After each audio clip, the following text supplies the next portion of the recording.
Ful's Wolf admired. Must trade fair.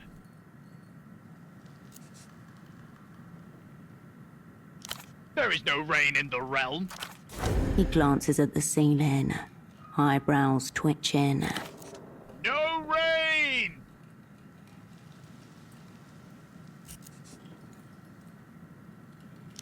Displeasure. Disappoint. Farewell.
You're back again.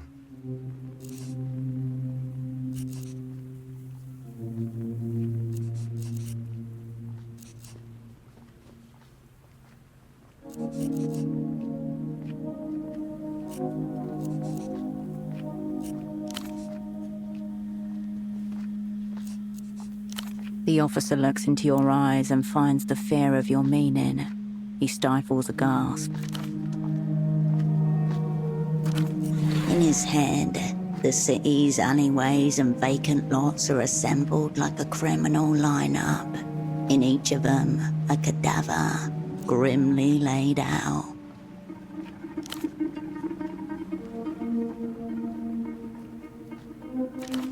Emter is all business, all the time.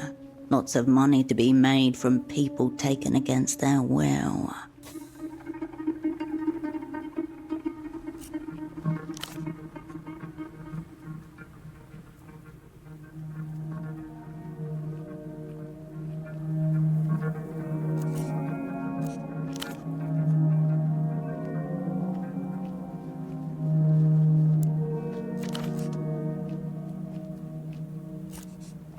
Not this again. Did Aunt Carmuna put you up to this?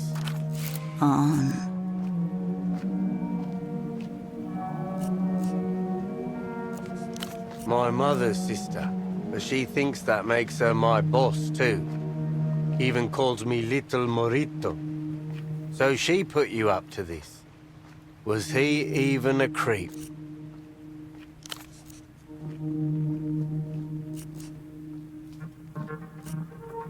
My hands are tied, legally. Pylons are out of my jurisdiction. The Guardia Municipals. Just, you know, not me. Aero tram companies have their own branch of the Guardia. Anything higher than 6 meters up in this city is their purview. Good question. Really good question. We have a form for such inquiries. You'll find it at the central station in the Sunset.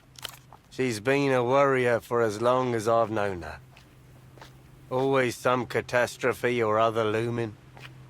But it's not just that. But Carmuna and most of the older folks, they can't accept that things overall are all right. Some people struggle with that. Look around. What do you make of the bazaar?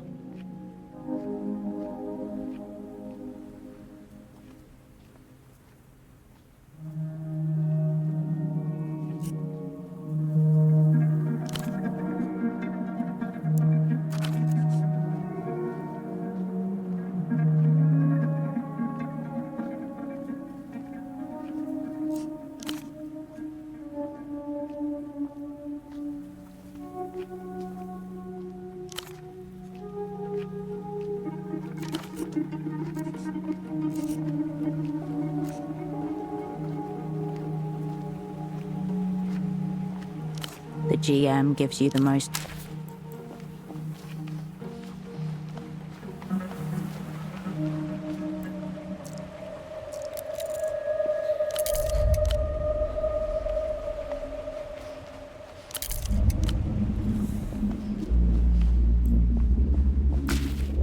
Apologies for being late to my disciplinary hearing. Overtaken by lust, the lanky young man hugs the phone like it's a flesh and bone lover. He whirls around and drops his voice to a hiss. If you know about those, then you should also know to keep your fucking voice down. Keep your voice down! If word gets around, it could unravel everything. He may be delusional, but he's not attempting to deceive. He believes every word. Imagine the consumer hears that we're thinking of letting them buy Lusian goods legally. No more culture blockade. Do you understand how badly they want this shit? Look at the city. You see what happens when the blockade fails. Absolute market dominance by the Ministry of Mass Culture. The Lusians have the most desirable products in every market they've hit, at the expense of all else. I'm talking about the absolute collapse of the native industrial base. The total erosion of consumer choice. The bazaar full of genuine Lusian tech. Gadgets outnumbering people. Their bodies crawling with fresh devices. Yes. His eyes widen as he takes in your prize. Even the middle-aged female demographic has succumbed. I must redouble my efforts. If they are to be believed, an end to the reunion campaigns. No more military adventures against former Lusian territories. Who knows? Maybe it's all a ploy. Maybe we're being played. But if there's a chance, I must take the risk.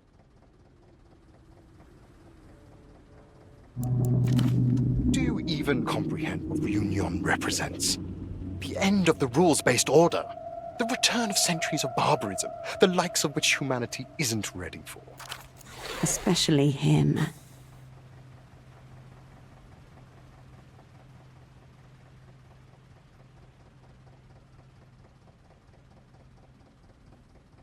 Exactly! And if international investors don't feel safe, how can we possibly guarantee market liquidity? La Tour Volga, the whole post-historical framework, it's teetering. Am I the only one who feels it? Hold me.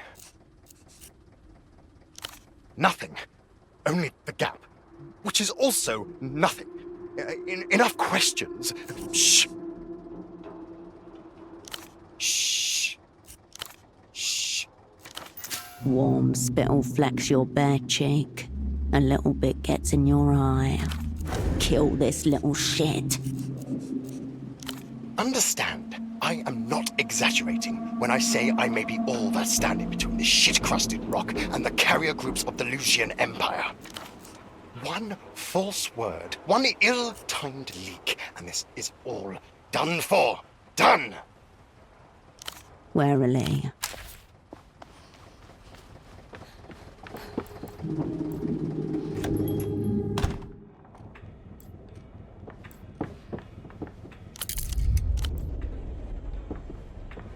Hello, again. Doctor, clinic, houseboat. This is Kindred's father, Dr. Hugo Arbe. The man parts his lips in measured surprise. Then the smile returns. Why didn't you say anything before? Kay, right. She chose to take her mother's name after she passed. I didn't object, naturally. His eyes narrow ever so slightly, as if to place your face. Prey drive kicking in. He senses a threat. I'm sorry, this is just... How did you say you knew my daughter? Oh, I suppose I never saw you around. Different hair? Okay. Maybe that's all it was. Across town, a pair of eyes blink in the rhythm of an undying machine. The last we spoke, she was living in the old cinema, Cosmos, with her boyfriend. Nothing strange going on, mind. He owns the place. His name's Septimus. He looks away from you while he decides which script to follow. I'm sure he's an upstanding gentleman. He comes from a political family, you know. Important people. He hates him. It's a father's place to be worried, is it not? I'm sure she's doing okay. His lips ready themselves for a pretend smile. I believe they are running a distribution business together. I don't know any details. Something to do with the media. So there's nothing strange about it. Unclear whether he's trying to convince himself of this, or you. Media, distribution, perhaps there's a sexy techno angle to this. I don't know. She was always so passionate and driven, but also impressionable. I think she fell in with the wrong crowd at the university. Wrong crowd. He's talking about us. All you had to do to make her your kindred was to separate her from her own. Much as I hate to admit it, she became nervous, cagey, withdrawn. But to be honest, we've barely spoken at all for the last few years. Not since the crew dissolved and you left Portofino. Check on her. Yes, you do that. Fear and relief, together.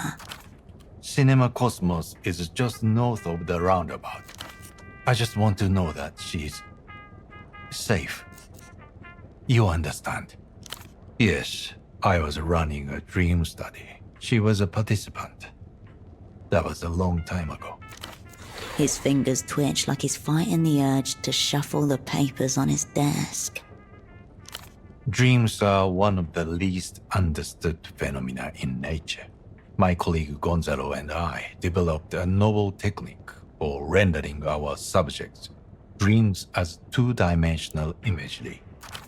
We received a generous grant through MTES Foundation for basic research, though I have to say it was an uneasy match.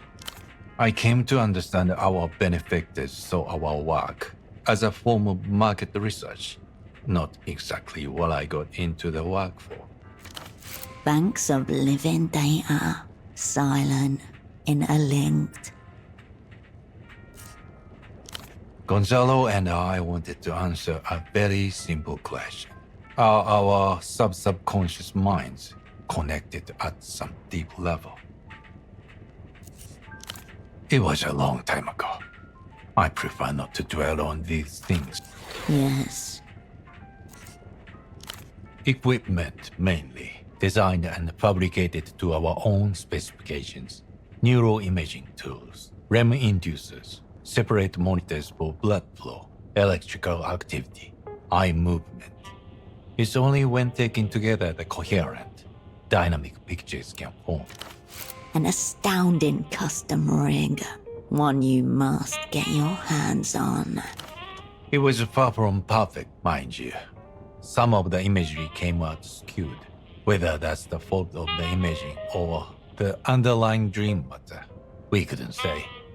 But these were early days. The potential applications, well, they were endless. Therapeutic, metaphysical, practical.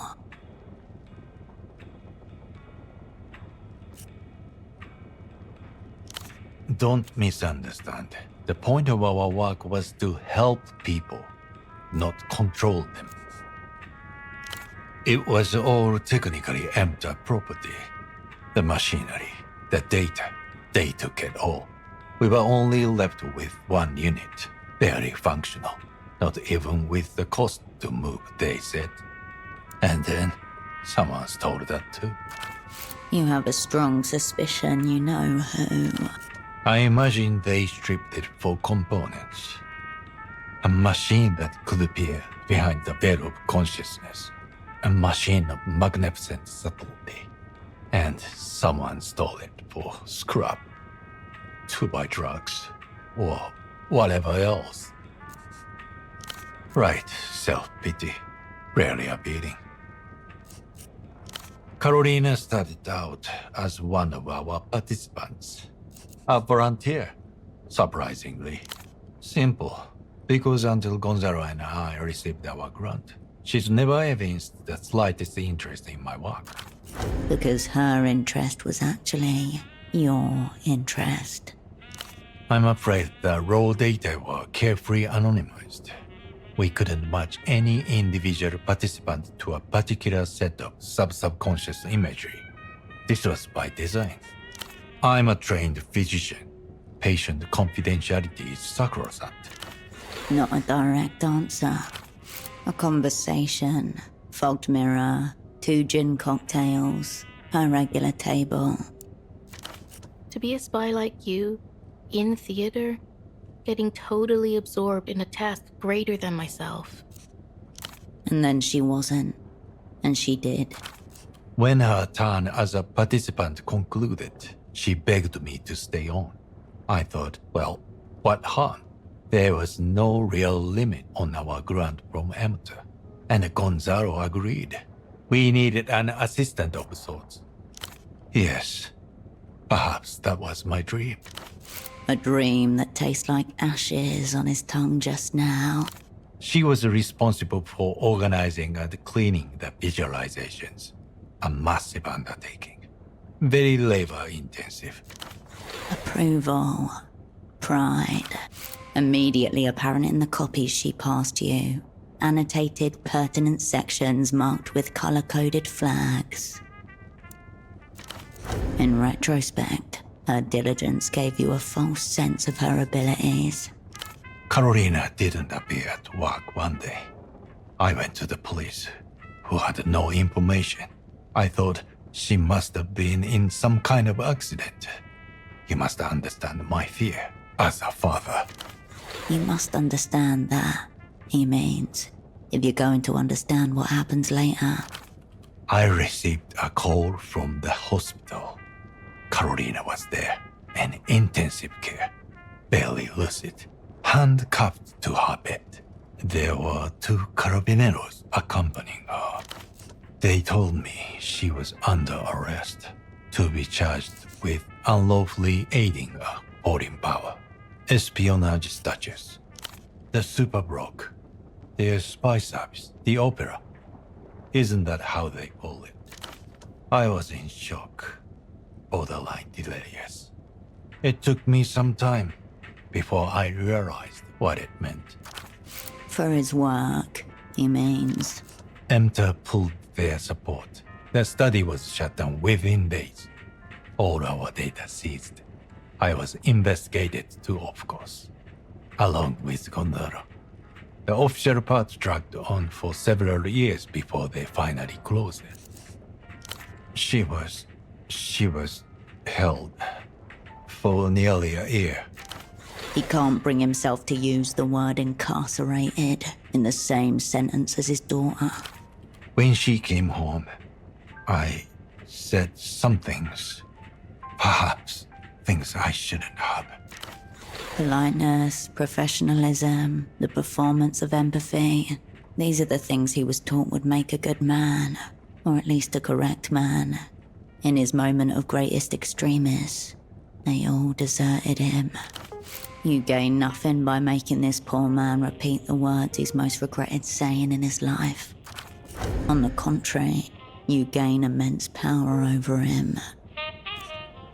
Thank you. You understand. Of course. She left after that. Then I opened this clinic and moved down here. To Kisak. And here he stayed.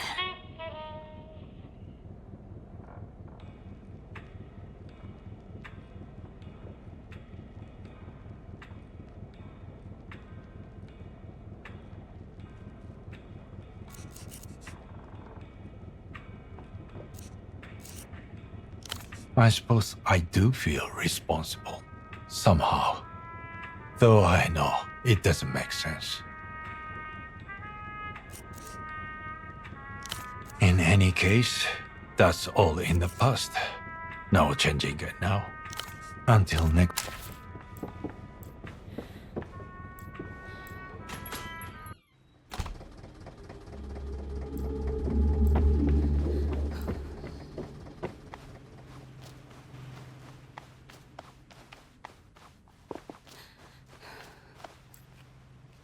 Marcia.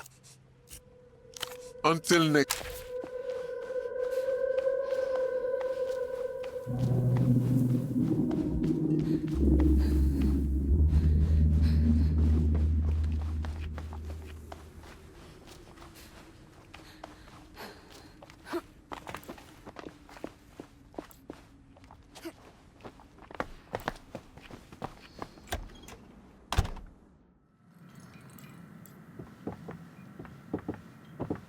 You have returned. He flicks his ears in excitement. Disappoint. You return your attention to the pile. The monkey bares his teeth. Farewell.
Hello again.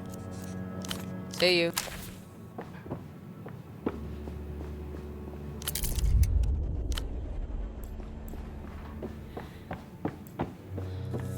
The brightly colored. You're in the clear. You repeat the same. You turn away.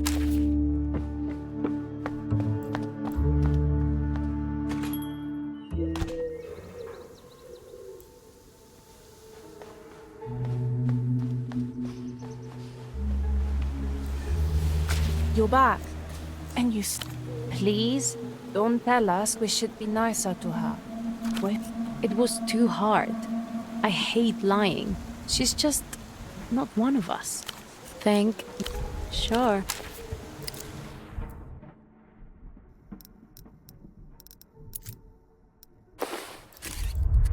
Is that an Ultravioleta Door 94 shirt? Where did you get that?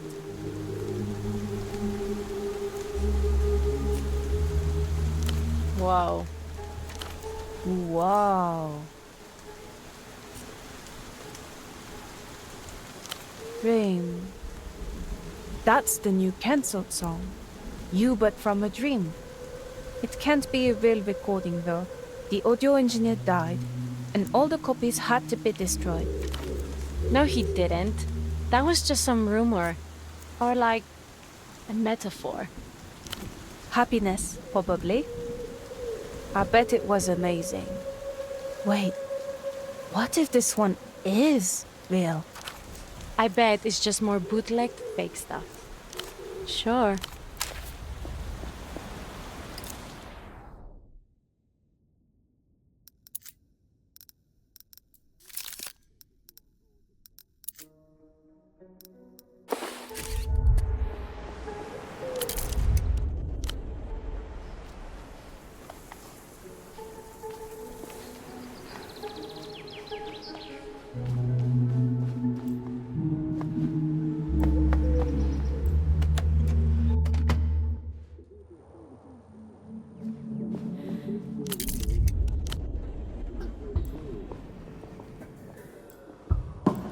Yo, Hirsch. Me and Marco. Fine, but also not great. I barely had time to see him.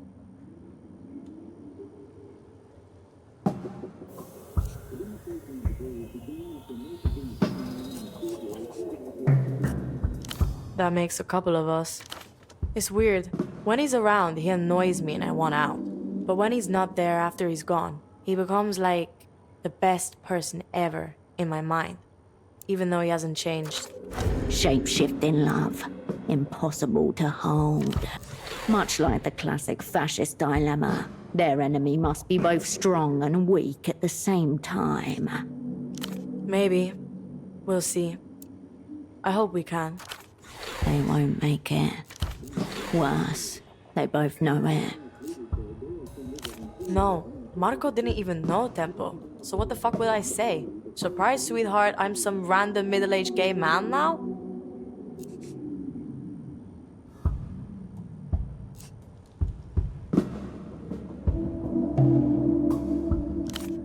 I know. I'll get around to one or the other. Probably... his smile? Moving on. Later, her...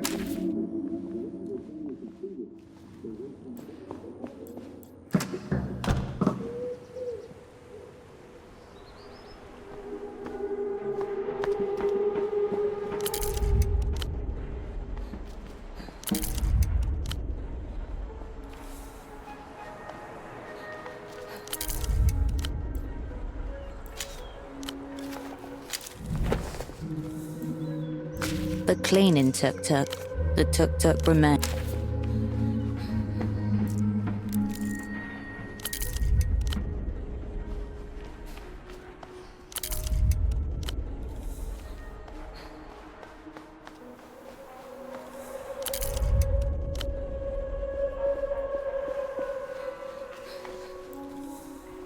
Back again, are we? This is what's there for you. Well then. Of course.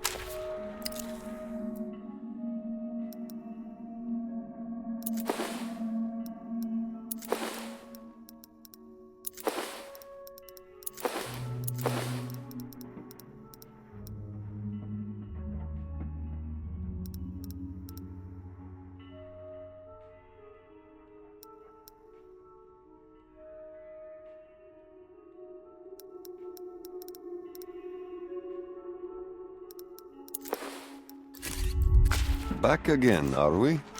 He circles you with his gaze. This look doesn't evoke much. I prefer a unified one. Of course.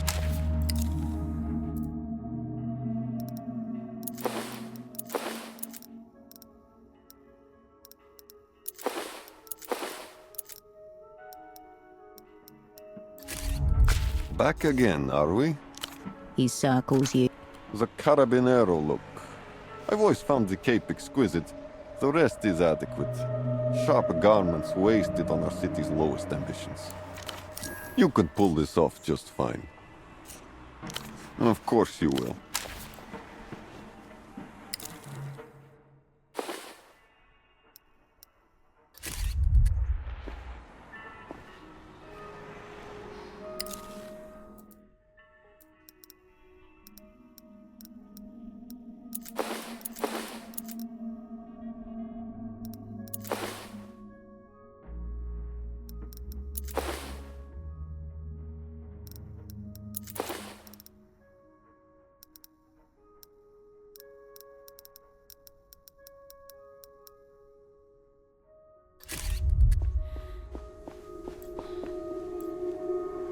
Back again, are we?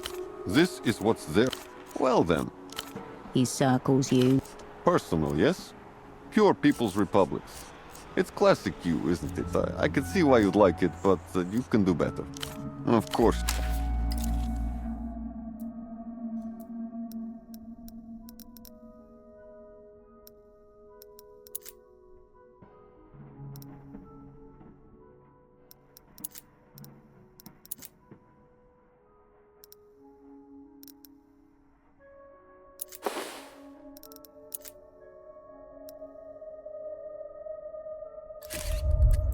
Back again, are we? He circles. Is this a priestess I see before me? A devout of Ras Al Haig, maybe? No, Polaris. That is your star. Without question. You look great. Of course you will.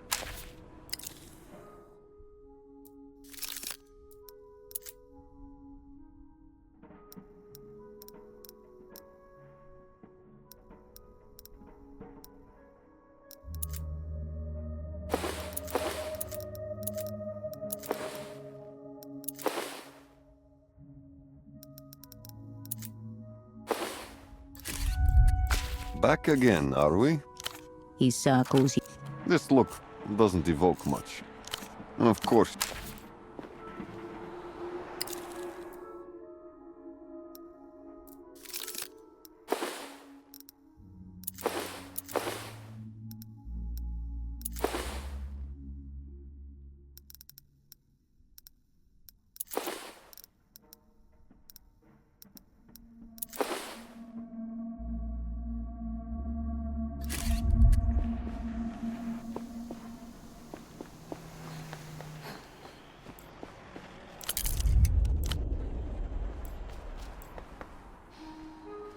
The clinic's metal door is scabbed with wrath. You turn back.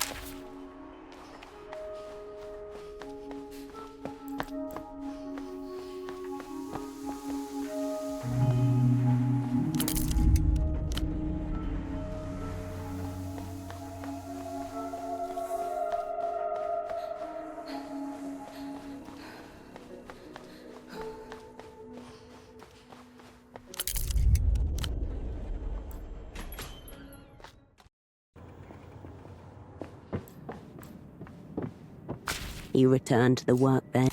The instrument of death calls out from the future, begging you to bring it into being. You picture the mechanism of a firearm. Simple. The strike of a metal pin ignites the bullet's firing cartridge. Having nowhere else to go, the energy from that contained explosion pushes the bullet out of the gun's muzzle. You consult the Wang guide and rattle off the materials checklist. Plywood, glue, and tools, check. Broomstick, check. Pipe, check. All found among the junk in your near vicinity. See, the opera provides. Check. Check. 500 grams of molten plastic or epoxy.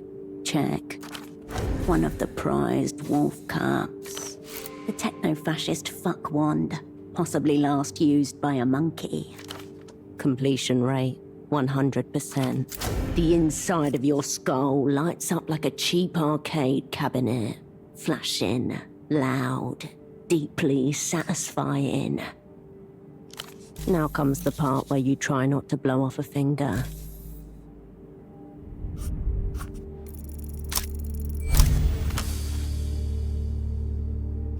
You place the planks below the schematics, tape them in place, and follow the dotted lines with the tip of the box cutter. Slowly, it acquires dimensions as you assemble the panes. A plywood model of a brutalist edifice rising in a series of blocky chambers. 2 circular holes on either side of the largest box await the insertion of the barrel. You cut a length out of the broom and sand it down. Next, you glue the springs in place into a metal backboard, making a notch in the pipe, and solder the coin onto the top of the springs. A satisfying rough tessellation as the pipe slides through and the backboard aligns with the plywood face. Behold, it is suddenly recognizable as a weapon. A 12-year-old child in the gun-crafting colonies of Dream of Rustam makes the exact same movement. As the barrel slides into place, you slide into your place in the tradition of gun makers. Which luxury article do you wish to uncreate?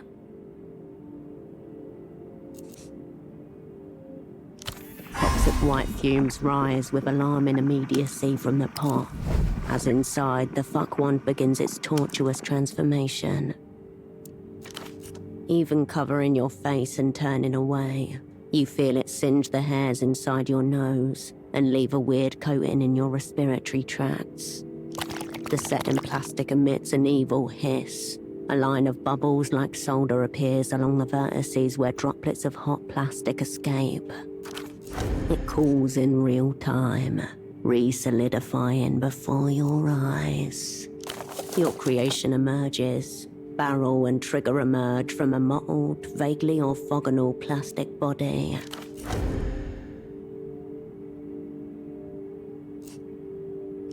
The plastic body disappears below the wadded layers of electrical tape.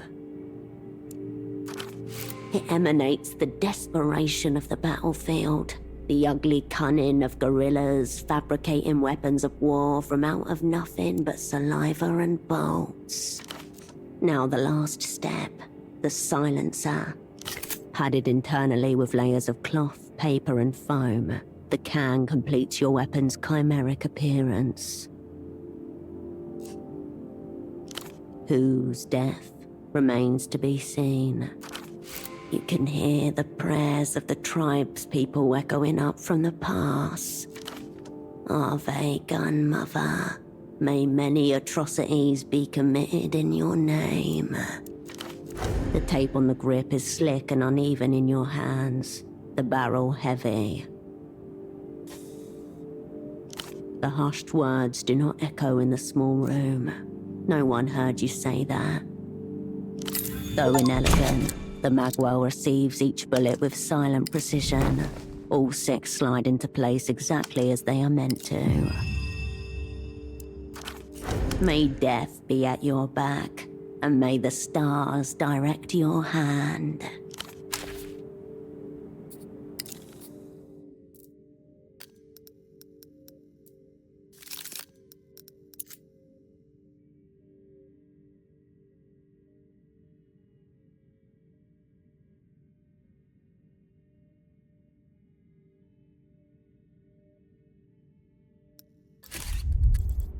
You return to the work.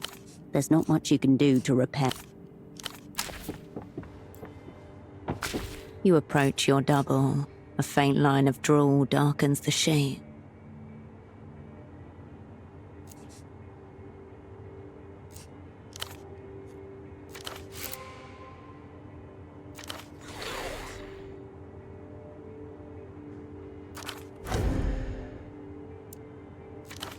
We must imagine Pseudopod happy. As you consider the vacant face of your inanimate double, your thoughts turn towards the mysterious imprinting device, its weight suddenly all too palpable. Some things are better left untouched.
You approach your double.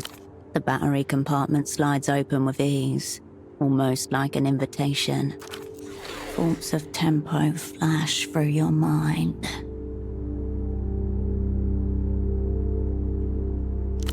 A soft shudder runs through the device as it powers on.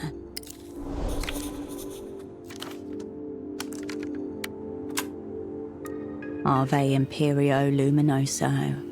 The screen boots up with the salute of Lelou's, comprised of 5 vertical lines.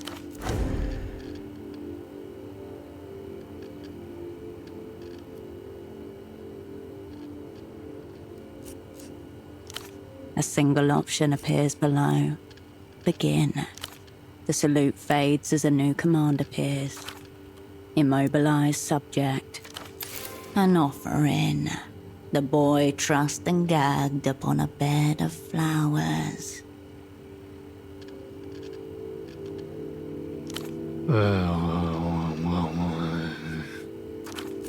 Position subject to establish eye contact.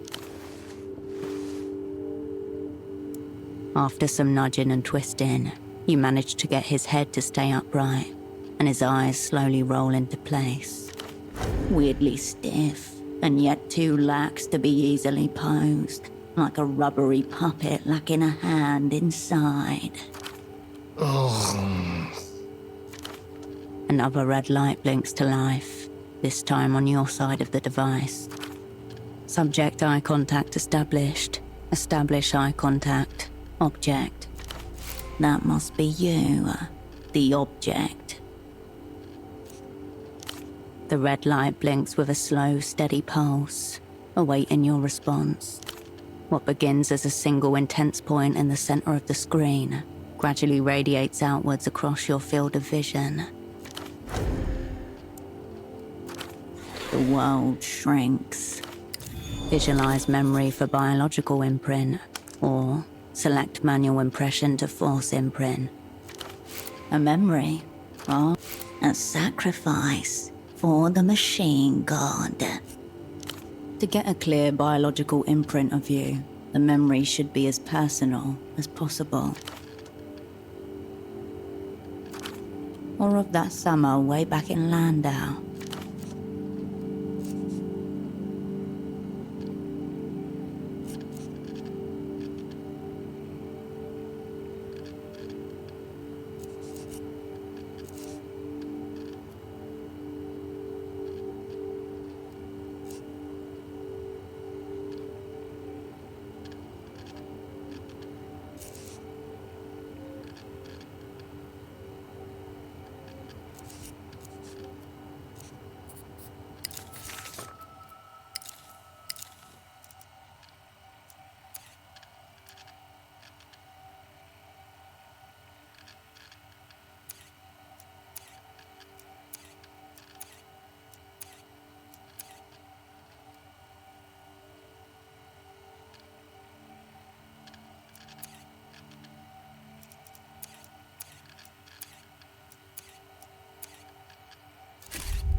The device's hum changes pitch.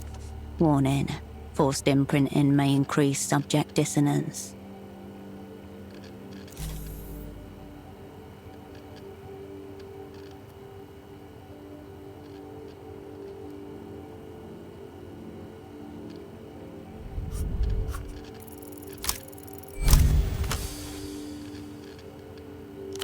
Forcing imprint. Maintain eye contact with sensor. Pseudopod begins to tremble. At the same time, you feel something vibrating deep within you. It's the vibration of the earth as a drill passes through your brain. Humans are not meant to be making copies of themselves. Your double's trembling intensifies as the vibration in your skull turns to genuine physical pain. A hornet flight vibration emanating from a spot just between your eyes. An insect trying to escape from the center of your brain.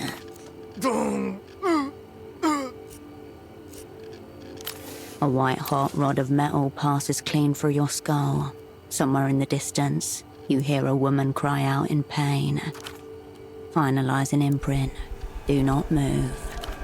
A sudden jolt of movement from the edge of your peripheral vision. The words burn themselves into your retinas as the device begins to shake.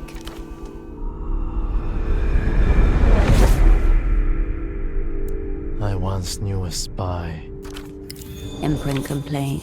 Ave Imperio Luminoso. Y Gloria a los Kaidos.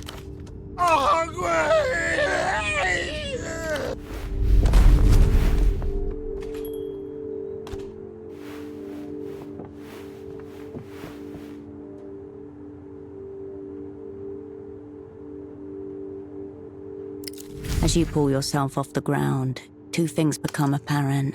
Your double is gone, and you have an absolutely throbbing headache.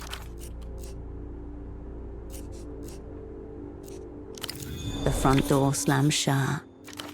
Operant off script. The situation is serious.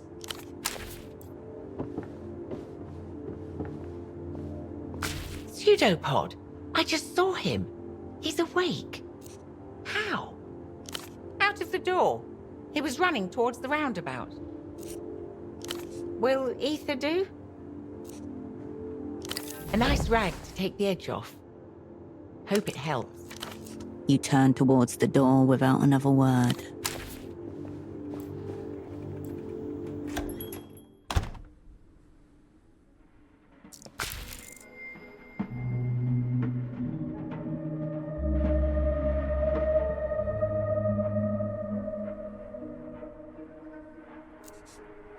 Perhaps the logical response to suddenly waking up as a resurrected clone freak. But he is you. Where would you go?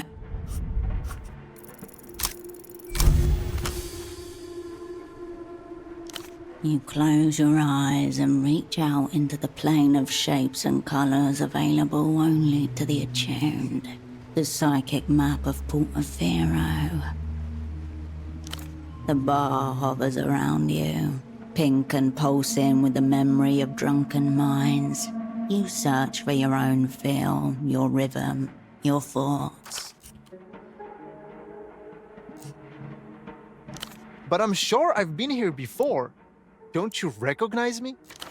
In the background, you can hear the sound of machinery and men hurling masculine insults at each other as cargo is hauled from ship to shore. The boatman folds his arms and regards your double cautiously. He knows something is wrong, but not what. He hesitates, perhaps catching the sensation of you in his mind.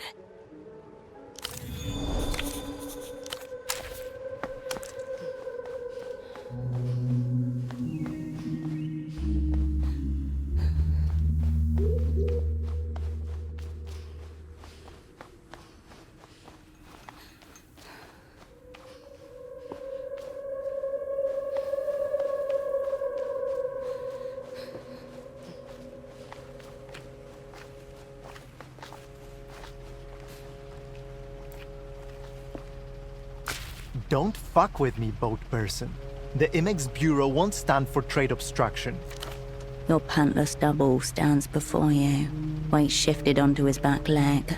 The posture is defiant, unconscious, and terribly familiar.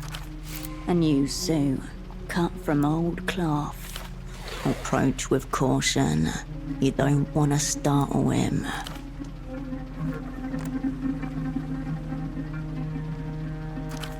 I demand to see Tempo. He's expecting 2,000 pairs of state-issued knee-highs. Are you going to help me or not? Your double seems to have retained the outline of the assignment despite his recent coma. Best to play along.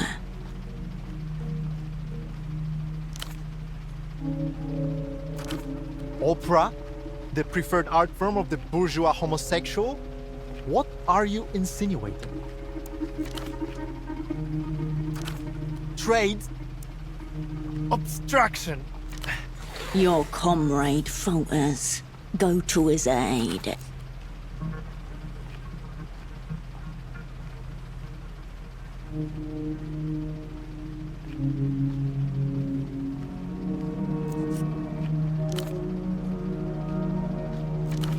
Trade agent? Snap out of it. Tell this man about the 4 cubic meters of Kohilan cotton Tempo is expecting from us.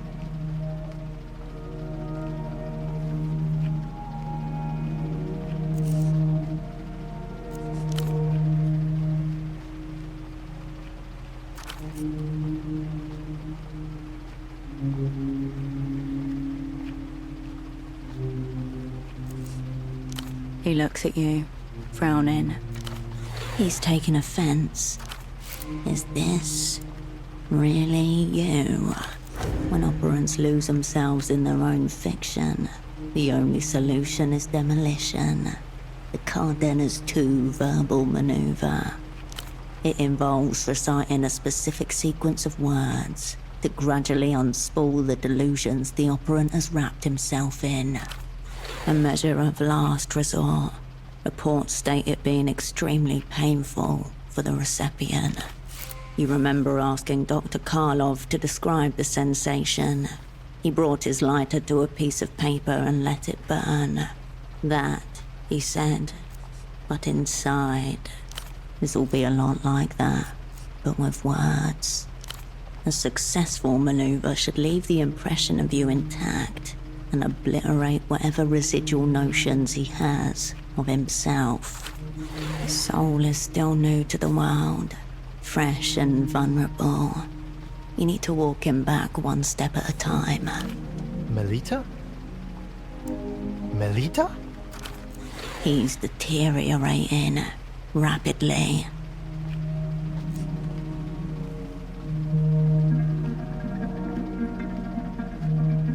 You can't be serious. It's Herschel Wilk. Why do you care? Oh, it is you. Calm.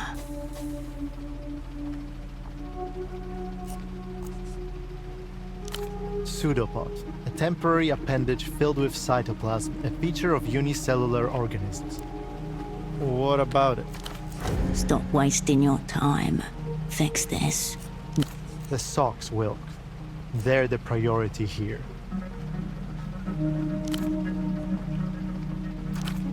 Yes, yes! I'm still trying to get some clarity, man of boat. From you too, trade agent.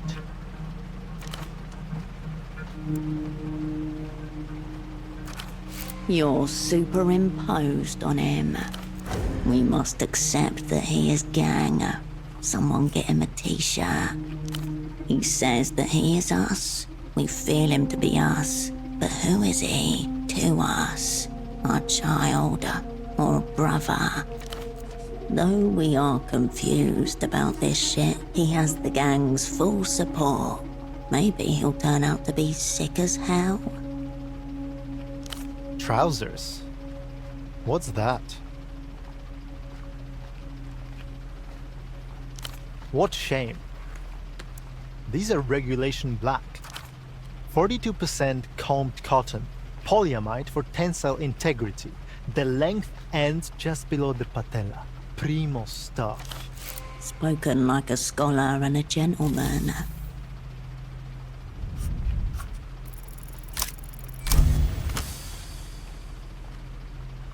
The sock merchant persona is pure projection, hinging on the ability to regurgitate a barrage of memorized details. But if one were to question it gently... I've had a keen interest in sock importation since '81. I caught the nylon bug during my student days after witnessing a demonstration against high-priced hosiery. It turned That's when I knew that the world needed to change its stockings. One pair of legs at a time. Oh, what an odd combination of you and the cover. There's more. I started moving up in the ranks until I became lead sock importer. I knew the suppliers, the fashion, and the materials in demand. I assembled a crack team of hosierists, a sock importing ring. I called them my whole sock crew. My career was brilliant, but something happened 5 years ago. Geopolitics intervened. Shadowy state-backed sock conglomerates disrupted a major trade deal and made me miss my quota. Luckily, the Imix Bureau has given me another chance. I am back. Here's your moment. He looks around the docks. The rusty crane groans. A boatman hocks a wad of phlegm onto the stones. An empty paper cup rolls across the ground. What are we doing here? His lips curl into a smile, then thin abruptly as your reality dawns on him. It's all gone to shit, hasn't it? I fucked it. Again. We know the feeling.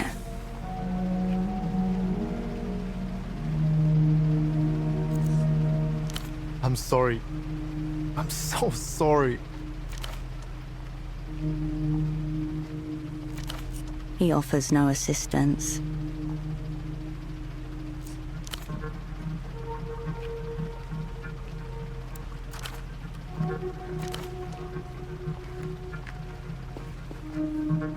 Where your double was just standing, there's nothing.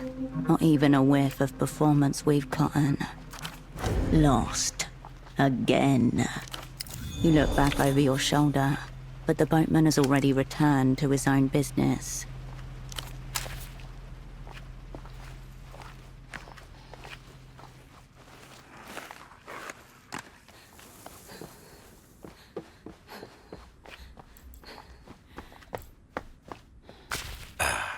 My format-sensitive friend. How goes it? Maybe not.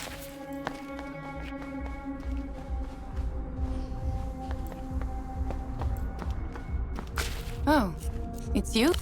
Thanks for stopping.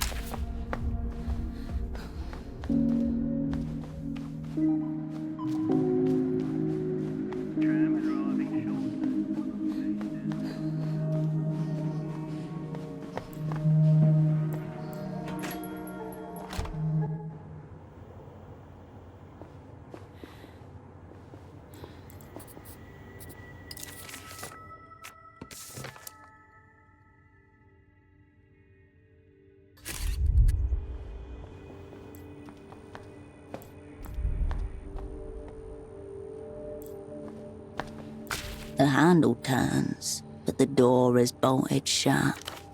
Faint but frantic chatter audible through the word. Pseudopod's voice. Preemptive strikes. Roof extraction. Or you can make out a muffled sounds, frantic and high-pitched. It's you, but from a bad dream. It's like he doesn't hear you at all. You leave him alone in your locked room. Constance must have a way to get in it.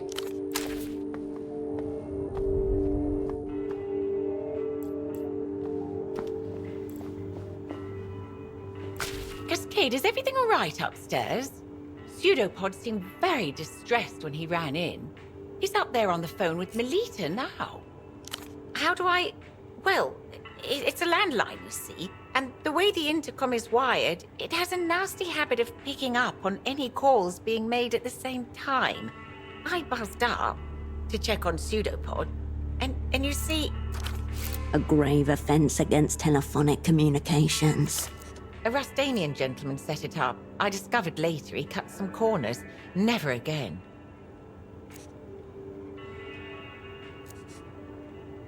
It's definitely internally secure. Anytime I've overheard something, it's been purely by accident. Terrible stagecraft across the board. Pseudopod should have caught this while examining the safe house.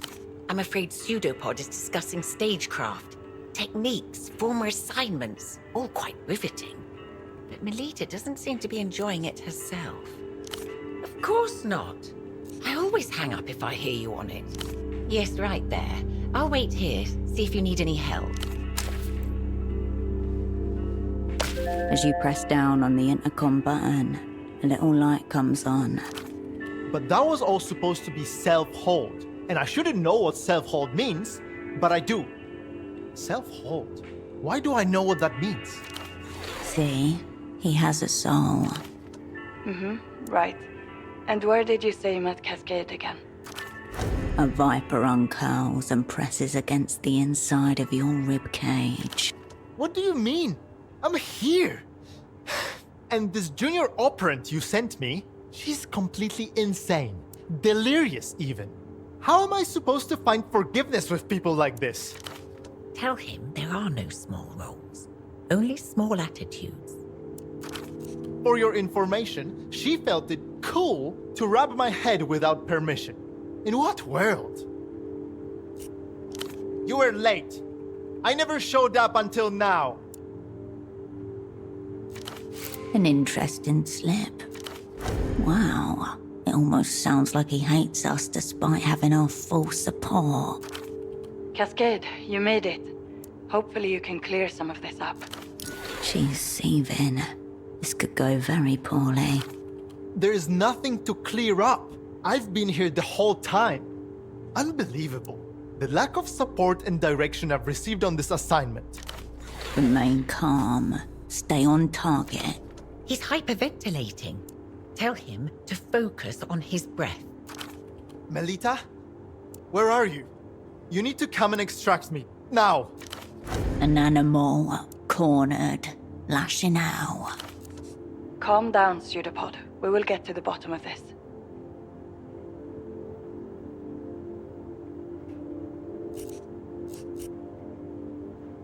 Constance gives you a thumbs up. Cool, cool. Except by cool, I mean not cool. Who are you people even? What have you done to me? In the background, you hear a steady rhythm of something being hit. The bed frame. Cascade, what is going on? You told me that he was zeroed out.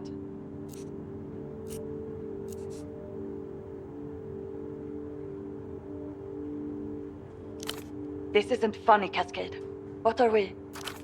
Requesting backup. This is Operant Cascade. I was dispatched from Novesa. My name is... Melita. Do you remember my name? Your eyes find Constance's across the counter. Brother. Loss. Irreversible and total. I've held out for as long as I can. I'm sorry. I'm sorry for everything. Pseudopod, unlock the door. Cascade will be there in a moment. The line falls silent. In a dimly lit ground floor flat in Novesa, a boy no older than 8 picks up a toy rocket. I'll be like Daddy one day, he tells his mother.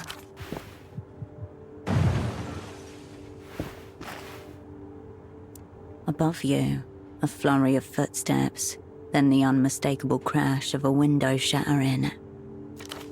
Oh no, that wasn't... Cascade, I heard glass breaking. What is going on?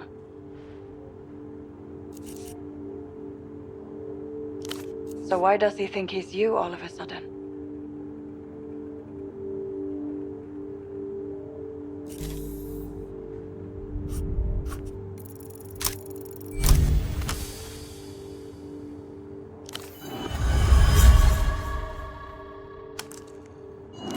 Of course I do.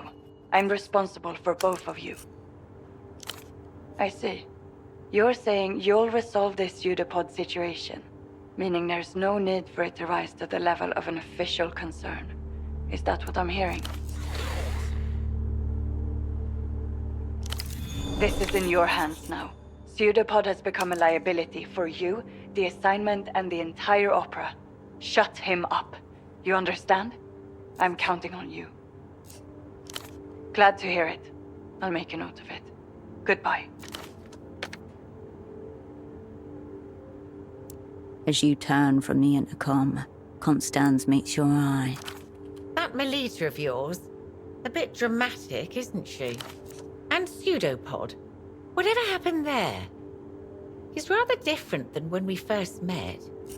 Oh, well, he'll find his way home eventually. They always do. I'll add the window to the opera's bill, and also the cost of the ladder I'll need to climb up to it. And I suppose I'll unlock the deadbolt while I'm up there, shall I? I suppose I can take one worry off your plate, full as it is. Only one way he can go from that back window. Party Alley. Of course.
Lonely.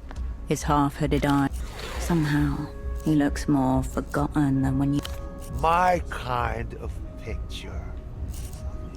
L'Empire Sans Territoire. We are a bank. The bank. Highly invested in the economic stability of the developed world. The phantom boss of capital. Everywhere and nowhere. Impossible to kill. Ah, the dark origins of our kind. On with it then. Centuries back, far before the Tour Wulgar and the vivisection of the world, Amter was one of the first banks ever incorporated. Of course, in those days, it was simply Banque Imperiale.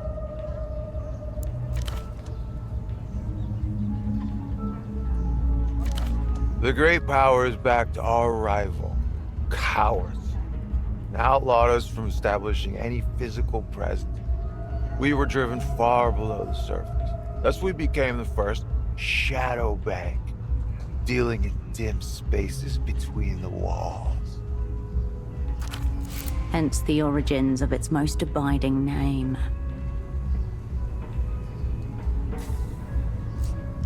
No territory, no legal recourse to collect debts. So we had to employ a corps of bruisers to crack defaulting skulls. Our first operants, if you think of it. These days, they call this heavy gang the External Analysis Division. Now it's all so much more humane. Peaks above board. I'm sure human capital are on top of their paperwork, all accounted for.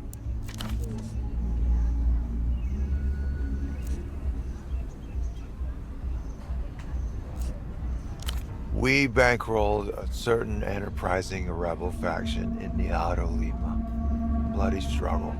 Many years. Once the last of the blood have been hosed off the streets, our clients realize it takes even more money to run a government than to topple one. Hence our greatest innovation, the stability loan. A slow yet inevitable evolution to its terrifying final form. A legitimate bank. In some distant parts of the world, Amter is euphemistically called the Kindly Ones, using their true name directly as reserved for curses and insults. Devourers of sovereignty, cannot be seen, cannot be killed. Now we grip a string on every limb of the world.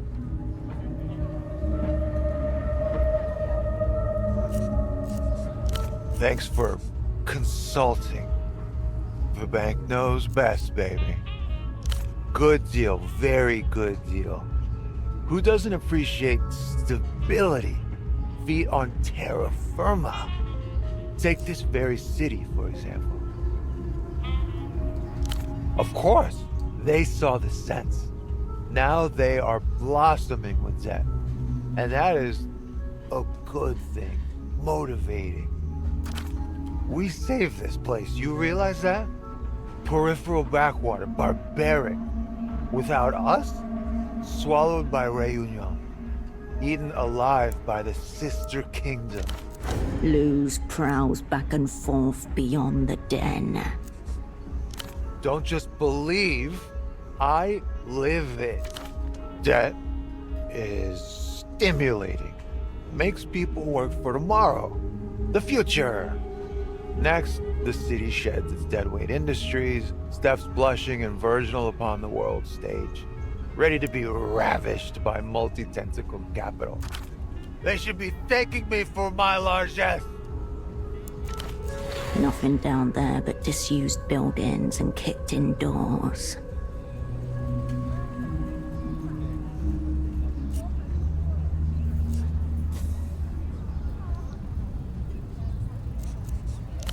Fully agree. You're welcome! But thank you. Always nice to meet a professional admirer. Officially, near nothing. My compensation, the love of the game. Also, massive chunks of equity. Every night before bed, I clasp my hands together and pray for seismic liquidity events. Oh, so not just big picture. You're talking illicit picture. The secrets of the realm. Copies of copies of copies of copies of copies of copies of copies of copies. Lusian Minister of High Economy. He had a name, but no hope of recall, I'm afraid, given current circumstances. Geo something. Name irrelevant. You know him only by his epithet, the necro-limbed sorcerer. The necro... No, not him. This man, regular arms. Legs slightly stunted, but nothing grotesque. First time official, big table talks, lobby of a vacant hotel. Diplomatic jousting. Second time, aggressive but honest. No nonsense. Replete with vision, a necessity for big picture stuff. Behind milky corneas, his eyes sharpen. Rapid on logistics. Got the layers, the interlocking. Talked about growth, dynamic curves, and diversification. A pleasure to stare down across the table. Even through the drunken haze, you can tell he was impressed. I did, I'll admit. Bonded over aviation. Shared interests, skywardly inclined minds. But eventually there was something uncanny about him. Like he was imitating movement. A fraction of a second behind the true conductor. An image. It's negative. The image again. A part of his brain kept screaming at him to cover his neck. But who's to say I wasn't simply projecting? I'd be happy to sit across from him again. Bring it onward. Years ago, sovereign funds, overseas. The cut and thrusting of jurisdictions, zonings. North Kino, post-Civil War. Where to put money and how to put it. Very technical and legal. High wire financing. He's not lying. It was all above board, just morally on the floor. Of his sacred deals, Metamoto will speak no more. I can tolerate them if they're not too long and I have a good booth. Much prefer a good jazz club, though.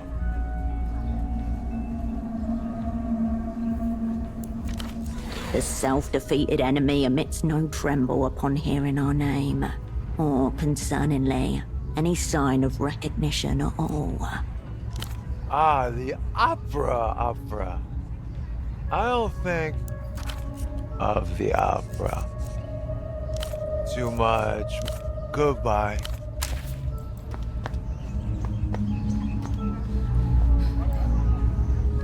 The teenage boy nods hesitantly. Yeah. Was that your man with no trousers? Yeah? Oh, okay. Expected him to go into the clinic because of the no trousers thing, but he carried on north.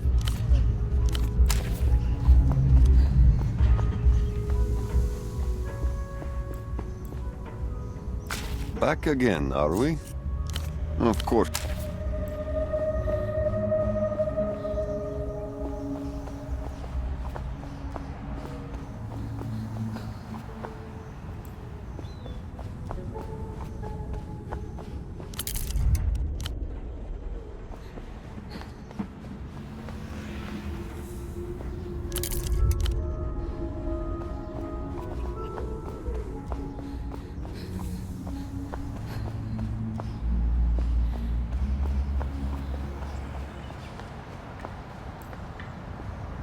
Your double gives you a brief nod as you approach. From above, Ultravioletta looks down over both of you. All traces of fear gone. That's her, isn't it? Melita. Replaced by a different type of affect. The face of the High Queen of Lusian Electropop towers above you, like grace in her features, radiating an impossible warmth. Melita? It's odd. It's odd. I wanted to keep running, but she stopped me. She means something. Who is she to me? It's almost as if I know her. But I wasn't zeroed out. I'm right here. Although it doesn't feel like it. Whatever happened, happened to me. Why me?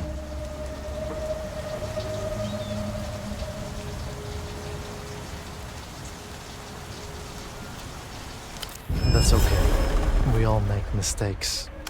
I think I make the majority of them, though. No hoarding. Prepare for redistribution. I'm sorry. I really don't understand what's happening. It's like I've been away for a long time. His steps trace no further back than the first floor of Photo 24. I thought that this woman must be Mel. Because of the glow. It's how her voice feels inside my head. It makes me stand still. Makes me listen. Only my heart keeps moving. When we speak, I wrap the phone cord around my finger. I like the way it connects us, like I want to feel her close to me. I want to feel her skin against mine. Why do I feel that way? Fuck. Fight. Protect what's yours. Another box best left unopened. More importantly, why do you feel that way? A dilemma, then. I don't like the idea of a world where only one person can love her. This is taking on psychosexual dimensions now. You really have to shut him up. Something's wrong with my mind. I feel there's this dark longing following me wherever I go. Then I turn around. And you're there. A hush falls over the city. 2 million bystanders, eavesdropping. Bruised and swollen clouds gather overhead. I'm not supposed to be this way, am I? I'm not supposed to be... Is that it? But how do you know that I'm you? How do you know it's not the other way around? I've been asking myself that over and over, but there's never just one answer. My name is Herschel Wilk. I'm a spy for the opera. I feel like I'm supposed to be a cold and uncaring machine, and it hurts. I have friends, but I don't know what I've given for them to be my friends. I don't feel like I deserve them, and I don't know what to do. The slightest of shivers passes through him. I do, and I can understand why. There is something wrong with me. Are you going to? I really don't know what to do in a situation like this. I have no experiences to draw on, no reference points. What was I supposed to do?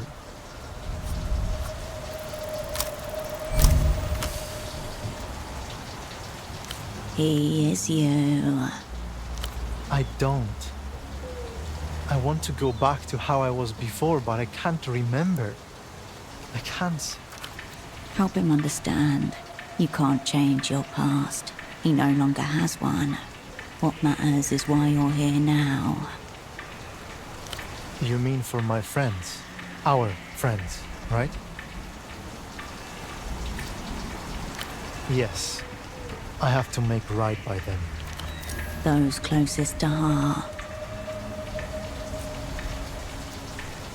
He thumbs the picture glass gently. The whole sick crew. That's them. Right? One of us. One of us. And where I am, there's you. I don't want to disappear. Again. Whatever our assignment is, I'll be there. We'll do right by them this time. Won't we? Okay. Thank you. I'll lay low until you need me. I think I know where you'll find me.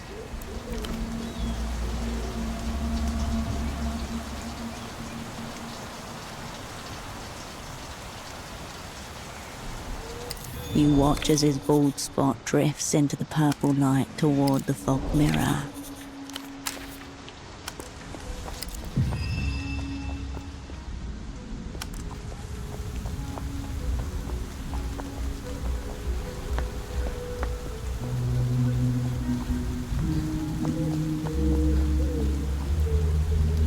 Hey, Stardust. You just keep blowing back. Sure.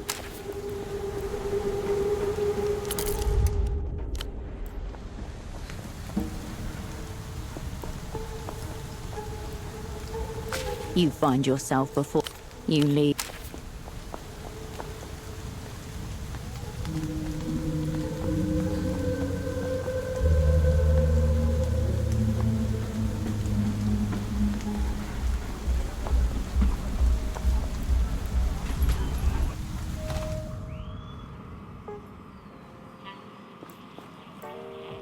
Spare me the bleating you call an accent and listen up.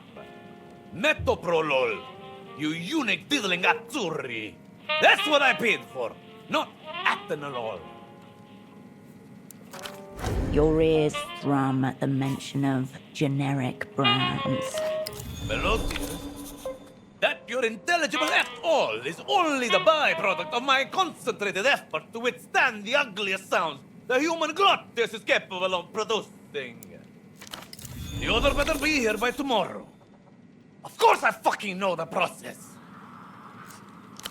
A series of phone numbers scribbled hastily, but not quite legible from where you're standing. There, a direct line to his suppliers. If the good doctor won't sell, you'll have to go over his head. Tell your delivery boy that if he gets the wrong batch again, he's dead. Azuris, a species-wide clerical error. A piece in jars and call it chemistry. Now, what do you want? Hey. Treatable. Riding the spastic dragon. Brave man. If you want to go old school, potassium bromide. Gets it right at the base of the motor cortex. Smother it like an aging relative with a big insurance policy. Rendering the patient almost vegetative. No neurological activity means no seizure. Can't help you with anti. But if you want something that will make you seize up like there's electrodes attached to your nipples, I've got you covered. Sorry, sister. Boring drugs are wholesale only. Anything that doesn't make you see shit and then want to fuck the shit you see, all that's either bulk or nothing. 30 grand per crate. Cash. I look like I give a fuck about micro-trafficking? I don't take pity orders. You heard him talking to his suppliers. You need to find a way to get through to him directly. Another pair of ears is what you need. Panopticon hearing to know what he says when he thinks no one is present. Somehow, he knew you would need them. Call it muscle memory. Surveillance master, wiretapper extraordinaire, a man capable of planting an invisible bug on a moving tuk-tuk. There's no best time to bug a place. If you can do it then and there, do so.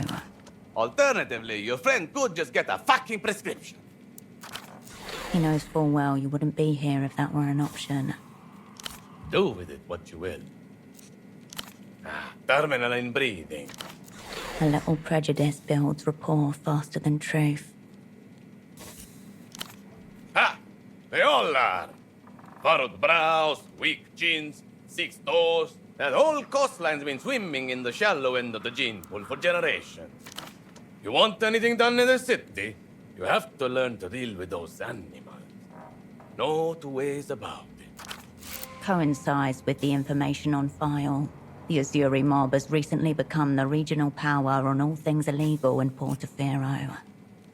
Told you before. Unless you're liquid, don't bother. No. Find your own inbred supply. Now, why are you here? Aren't we fucking all?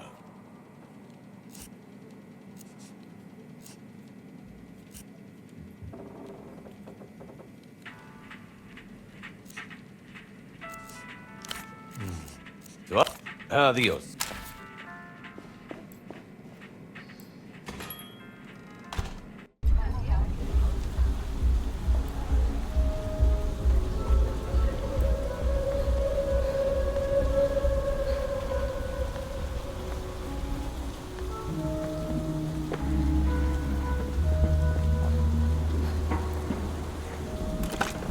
You pick up the payphone's handset. A dolphin emblem smiles at you. You step away.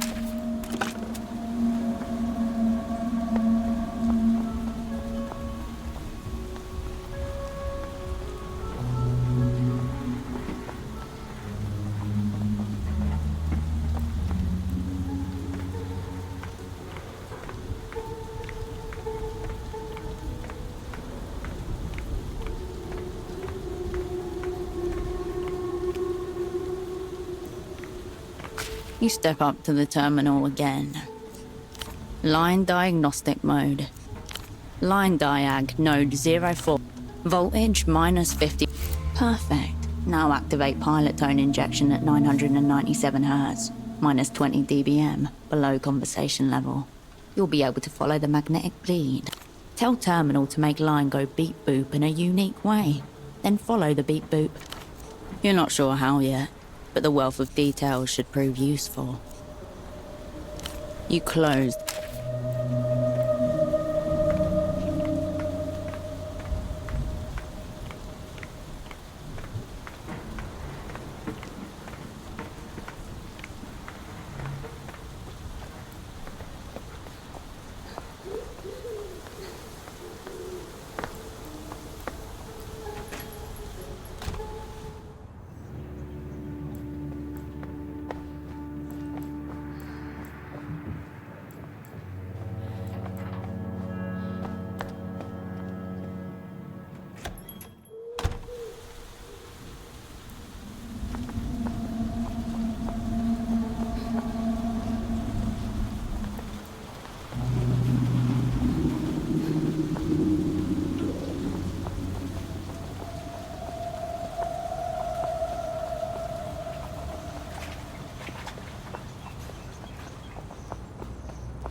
The brightly cut. It's not been long. The refreshment.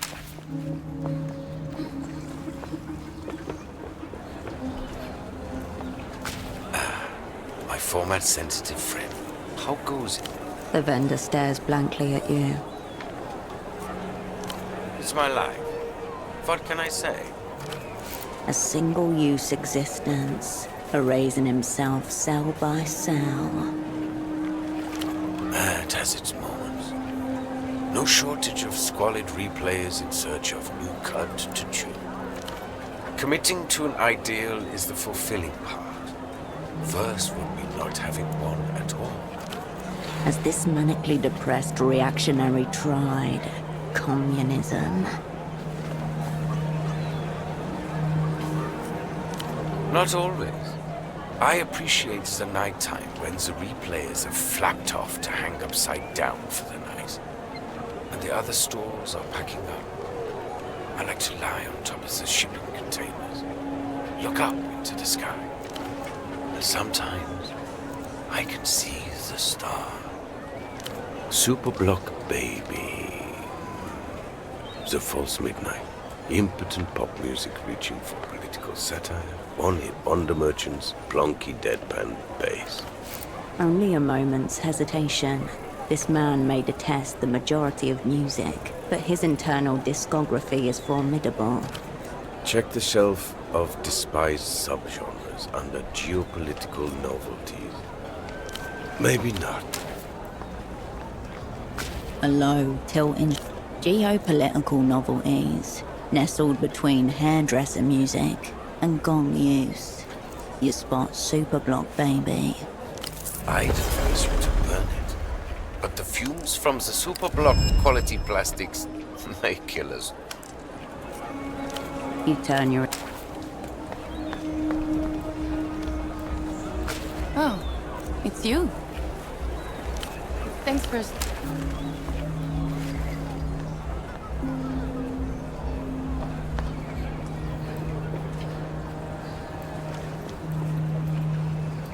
You return to the rack. Price tags. The rack sway. Kinda cool. But is that all you are? Listen to yourself. Everybody knows that means you're trying, but you're shit. And the knowledge is fucking...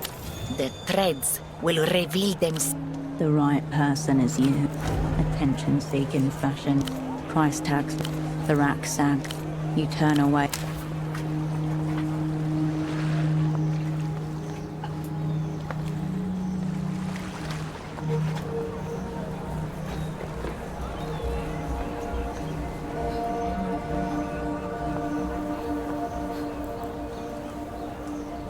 The fire door stands between you. Pray that the technician knows of an alternative way in. Why did you stop? Is there a problem?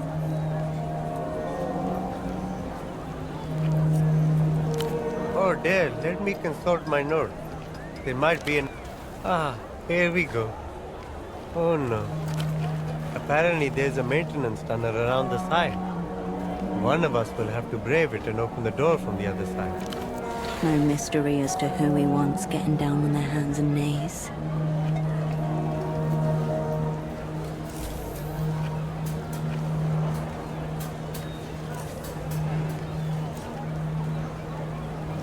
The technician is clearly flummoxed by your words, but doesn't dare raise any questions.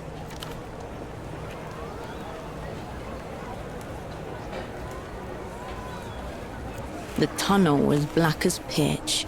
Cobwebs stick to your face and hair as you push through them, deeper into the darkness. As you inch forwards, your elbows and shoulders bump clumsily against the walls. The tunnel is getting narrower. Pull your arms in close, closer. Press your belly to the ground. Operant Cascade is ready for advancement. One sliver forward at a time. Tight as hell in here, but don't panic, sis. The gang has got you. No idea. All you do know is that it's dark, cramped, and smells of mouldy concrete in here. Your anxiety is manageable, for now. You can take a lot more before a total freak out.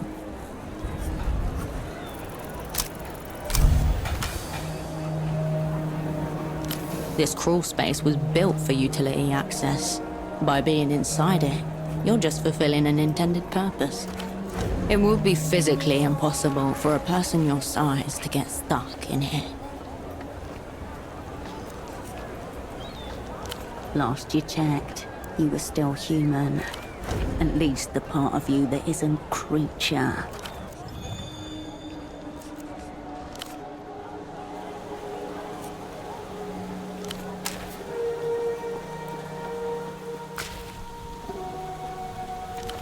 This is not the first time you've hacked into a phone terminal, though it is the first time you haven't been able to delegate the task to Asset Radiant.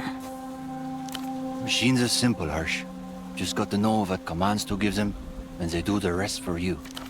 Radiant's fingers danced, each input a new incantation, the ember of his blood pulsing with every keystroke, a sorcerer within his haze. There was one piece of advice you remember him giving you for times like these. If you ever get stuck, you do what you do when among human company. Ask for help. You can literally type it in. 3 possible inputs, cold and toneless, flicker up on the screen. 1, network. 2, network should get you the list, then it's just a matter of finding it. The matrix of lines and pixels representing the city ripples out in front of you once more. You're one of the... There, close to the center. You look to a region of the densely populated, specifically the dual centers of...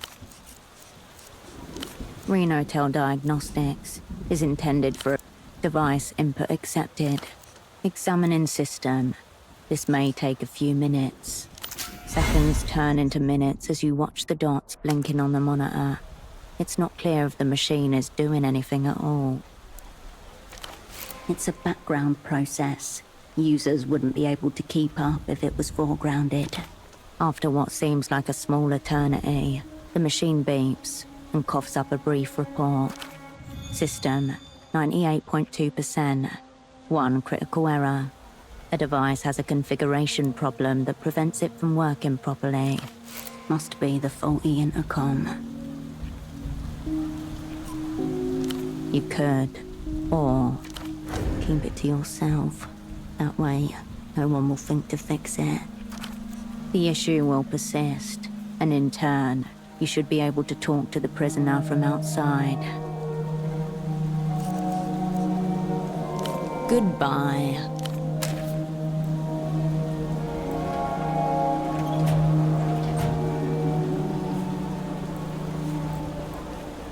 The Renotel technician is... Ah, you're back. I managed to disable the locking mechanism so you can go in and out as you please now. How did you get... Something's up. This is a distraction. Is it that obvious? Well, I've decided to quit my job. I've thought about it, and I've decided that I'll try to get back into electrical engineering. I don't care if it kills me. I can't live like this any longer.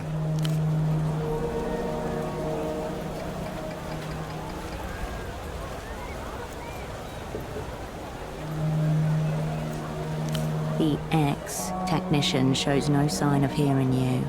He doesn't even look back.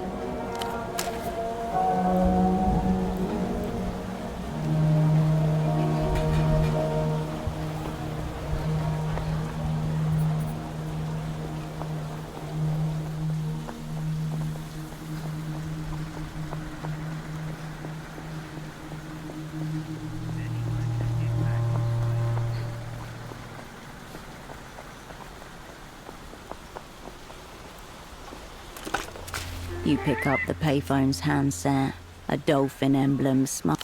You step up.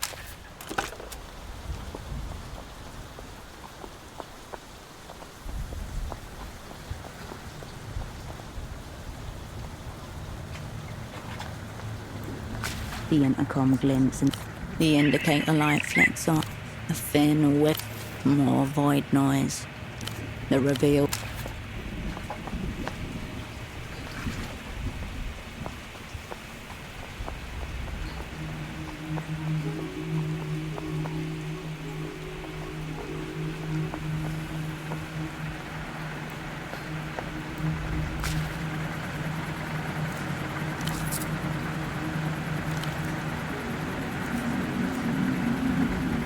I'll be seeing.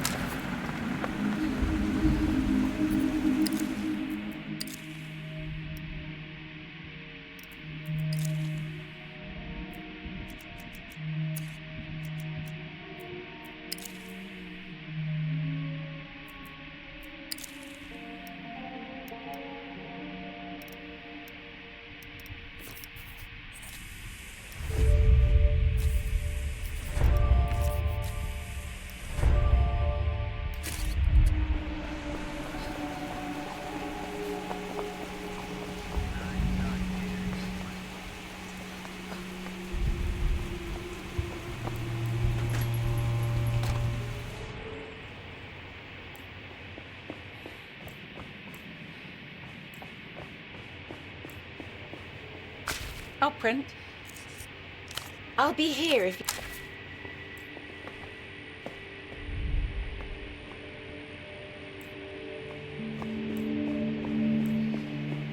Pseudopod's pants hang over the shower rail. A sudden breeze slices through a man's skinny calves. There is a dim but dawning awareness of pain through the soles of his cotton socks. Almost definitely. Good start. You leave the... Raw information atomizes itself. On the other... Cascade. Your old schnapps then. A ripple through your heart. She remembers. She has a copy of your pomegranate folder open in front of her. All your patterns and tells, itemized. Was it as you left it?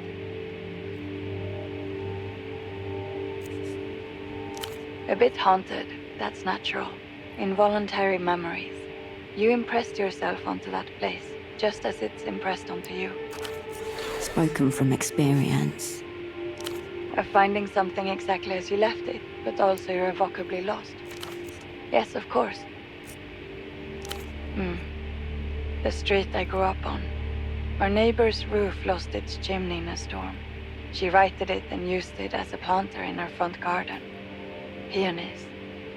I found the current occupant still tended the same way, though they cannot know how the strange planter came to be. A child's memory, frightened by thunder and the crash of brick in the night. It's just nostalgia, Cascade. You must have wanted a dose.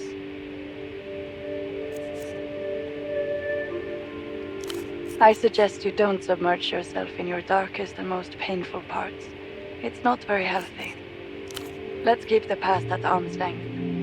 You're here for a new task, not to replay the old days. Now, was there something else? The eternal question. I'm guessing this means your generous stipend has not in fact covered your various expenses. I have no idea what that means. Please don't explain. Realistically, I see 3 options available to you. You could resort to a life of minor criminality, you could adopt a more lucrative ideology, or of course, you could get a job.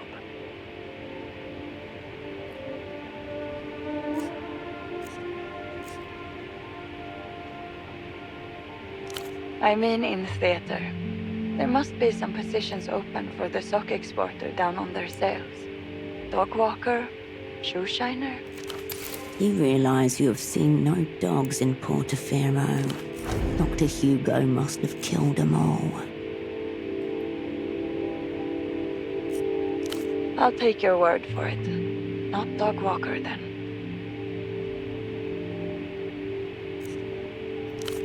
I don't know if I would have pegged you for manual labor, but sounds like a promising start, in any event.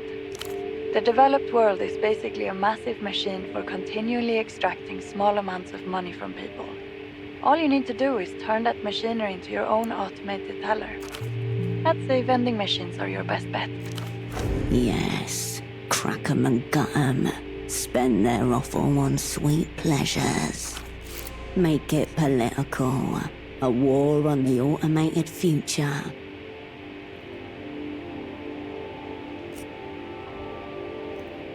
Sure, whatever. Just don't get caught. Painful though it may be to admit, There are reality organizing systems more compatible with fat soul stacks than post-historical materialism. Sounded like she really enjoyed saying fat soul stacks. See if you can get her to say it again. Fat soul stacks. Delicious. Strictly for economic purposes. We're talking about what's in your brain, not your heart. But I have been giving you money. When you complete your tasks, you surely recall.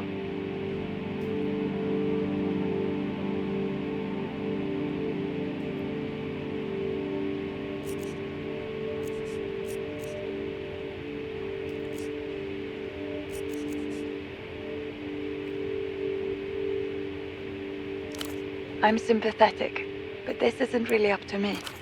The sound of a coin purse jingling from behind the curtain. A single copper rolls onto the stage. The bursar's office is incredibly tight-fisted. I suppose we could apply for an exceptional infusion, but I'd need to provide a very compelling reason. I look forward to it. What else is on your mind, Operant?